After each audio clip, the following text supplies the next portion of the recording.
威者琴日夜晚轉到葵芳，防暴警察驅散，喺港鐵站內發射催淚彈同橡膠子彈。警方琴日夜晚一直對本台否認喺站內施放過催淚彈。黃雪梅報導。惹起爭議嘅一幕發生喺尋晚大約9點，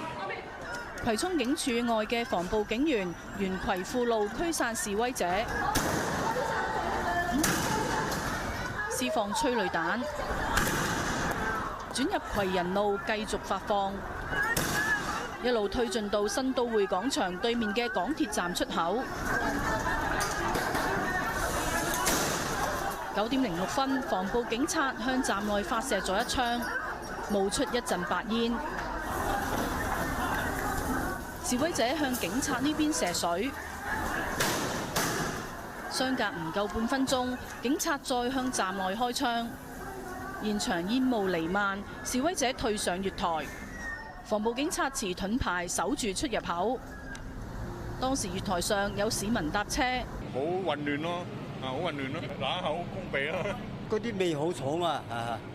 警方尋晚一直同我哋講，只喺站內發射過橡膠子彈，冇施放過催淚彈。煙霧係示威者用滅火筒造成，但係有人喺站內執到長形嘅彈殼，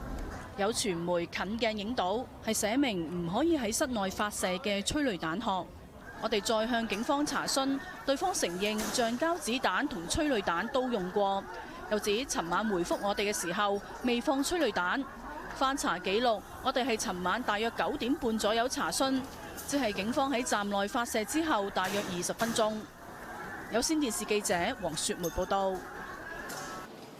喺港鐵葵芳站大堂，早上見到地下有一層白色粉末，站內嘅港鐵職員都戴上口罩，職員又喺大堂放置風機抽風。有市民早上喺站外派發口罩，話站內有殘餘催淚彈毒素，叫乘客戴口罩保護自己，或者轉去其他嘅車站搭車。